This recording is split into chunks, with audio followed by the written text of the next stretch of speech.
नमस्कार साथियों, स्वागत है आपका YouTube चैनल ई संस्कृतम पर। मित्रों, अभी तक हमने प्रथम, द्वितीय और तृतीय भाव का अन्य भाव से किस तरह से ग्रह संबंध बना करके उन भावों के संबंधित विषयों को देने में समर्थ होता है, इसके बारे में विस्तार से जाना। इस क्रम में हम चौथे भाव का संबंध अन्य भावों से किस तरह से बनता है, कौन सा ग्रह बना करके वहां के फल देने में समर्थ होता है, उस विषय में हम विस्तार से जानेंगे। किस तरह से चौथे भाव के संबंधित विषय हमें प्राप्त होते हैं। तो आइए जानते हैं चौथे भाव का संबंध अन्य भाव से किस तरह से बनता है और किस तरह से वहां से संबंधित फल हमें प्राप्त होते हैं। मित्रों, चौथे भाव से किन किन विषयों का विचार किया जाता है, इसकी विशेष जानकारी के लिए आप ऊपर आई बटन में देख सकते हैं लिंक को, और वहां से आप जानकारी प्राप्त कर सकते हैं। मित्रों, चौथा भाव माता का माना जाता है, सुख का माना जाता है, संपत्ति का माना जाता है, वाहन का माना जाता है। इस तरह से अनेकों विषय हम चौथे भाव से विचार करते हैं।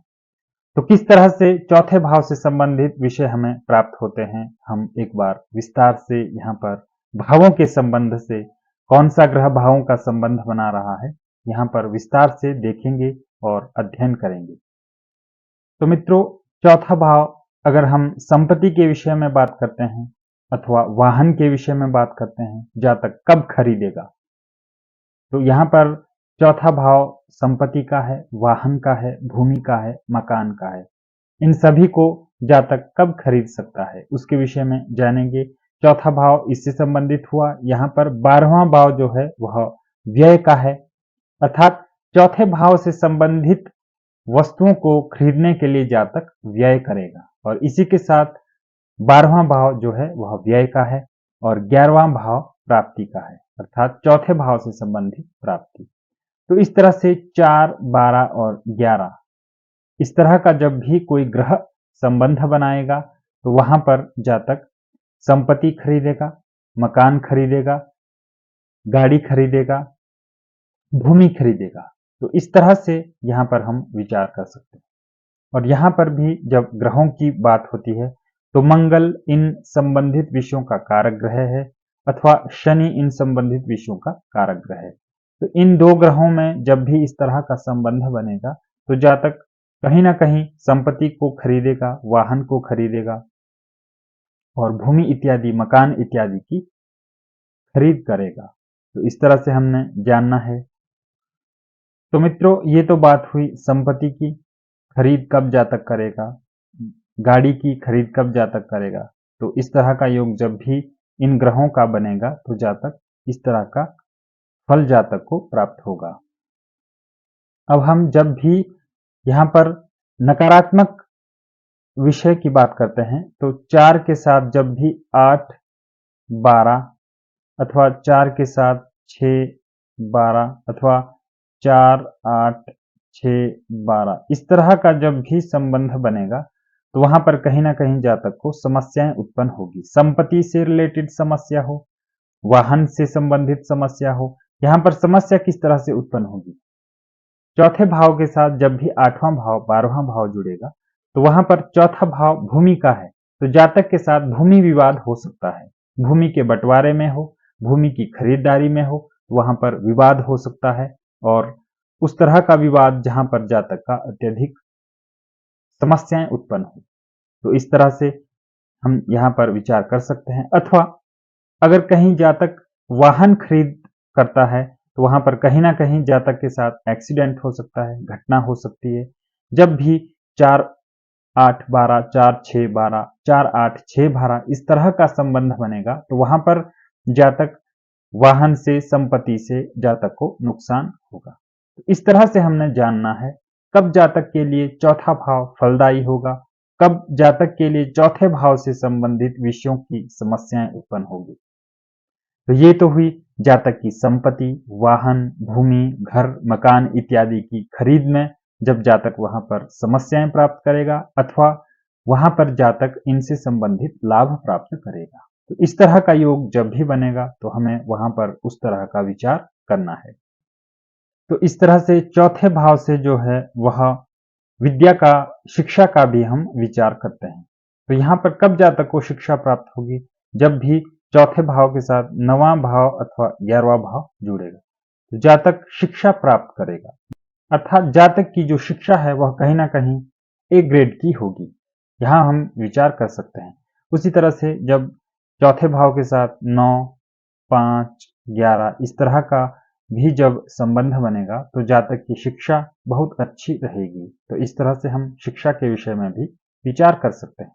इसी तरह से अगर चौथे भाव के साथ अगर वहां पर 6, 8, 12 इस तरह के अगर संबंध बनते हैं, 4, 8, 12, 4, 8, 12 इस तरह से अगर संबंध बनते हैं तो वहां पर शिक्षा में कहीं ना कहीं नकारात्मक जातक रहेगा।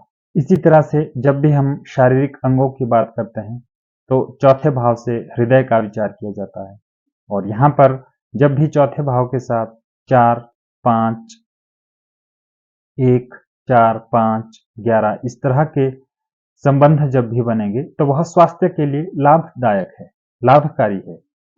इस तरह का संबंध जो भी ग्रह बनाएगा तो वह कहीं ना कहीं स्वास्थ्य के लिए लाभदायक है। लेकिन वहीं पे अगर इस तरह का अगर संबंध बनता है 1, 4, 8, 12 इस तरह का अगर संबंध बनता है 1, 4, 6, 12 तो वहां पर कहीं ना कहीं जातक हृदय से संबंधित जातक को रोग हो सकते हैं, क्योंकि प्रथम भाव लगन का है, चतुर्थ भाव हृदय का है, 8वां भाव नकारात्मक भाव है, 12वां भाव हॉस्पिटलाइजेशन का है, व्यय का है, एक्सपेंडिचर का है, लॉस का है। इसी तरह से यहाँ पर हमने विचार करना है स्वास्थ्य की दृष्टि से। अगर इस तरह के संबंध कोई भी ग्रह बना रहा है तो वह जातक के लिए कहीं ना कहीं नकारात्मक है। तो इस तरह से हमने चतुर्थ भाव से विचार करना है। अब हम जन्मांग चक्र में देखेंगे चौथा भाव इस तरह का संबंध कब बनाएगा, अर्थात यह जो संबंध है कहीं ना कहीं भूमि की खरीद, वाहन की खरीद, मकान की खरीद बनाने वाला योग है। मंगल ग्रह जो है वह भूमि का कारक ग्रह है, तो वहां पर हम देखेंगे किस तरह से यहाँ पर मंगल ग्रह यह योग बनाएगा। हम यहाँ पर देख सकते हैं 4, 11, 12 इस तरह का संबंध जब भी मंगल बनाएगा तो जातक के लिए घर की खरीद करवाएगा, मकान की खरीद करवाएगा, भूमि की, संपत्ति की, वाहन इत्यादि की खरीद करवाएगा। तो यहाँ पर इस तरह का संबंध कैसे बनेगा? तो मान लीजिए द्वादश भाव में अगर मंगल ग्रह स्थित है तो यहाँ पर द्वादश भाव को मंगल संबंध बना रहा है, 11वें भाव में मंगल की स्वयं की राशि है, चतुर्थ भाव में भी मंगल की स्वयं की राशि है। तो इस तरह से 4, 11 और 12 इस तरह का संबंध जब भी मंगल ग्रह यहाँ पर बना रहा है, वहां पर मंगल ग्रह जब भी दशा में आएगा, महादशा में आएगा, अंतरदशा में आएगा, तो कहीं ना कहीं वहां पर संपत्ति की खरीद करवाएगा, वाहन की खरीद करवाएगा। इस तरह का यहाँ पर मंगल योग बनाएगा। तो नकारात्मक पक्ष में हम देख सकते हैं जब भी इस तरह के संबंध कोई ग्रह बनाएगा तो वहां पर वह संपत्ति से संबंधित विवाद खड़ा करेगा अथवा वाहन से संबंधित कोई भी घटना इत्यादि करवाएगा। इस तरह से हम यहाँ पर जान सकते हैं। तो मित्रों, अभी हमने देखा चतुर्थ भाव से किस तरह से हम विचार कर सकते हैं, कौन सा ग्रह अन्य भावों से संबंध बना करके चतुर्थ भाव से संबंधित विषय को देने में योग्य होता है। तो मित्रों, इस तरह से हमने चतुर्थ भाव का विचार करना है, चतुर्थ भाव से संबंधित विषयों का विचार करना है, कब जातक को प्राप्त होंगे, कौन सा ग्रह अन्य भावों से संबंध बना करके चतुर्थ भाव के फल देने में ग्रह समर्थ है। तो इस तरह से हमने विचार किया चतुर्थ भाव का।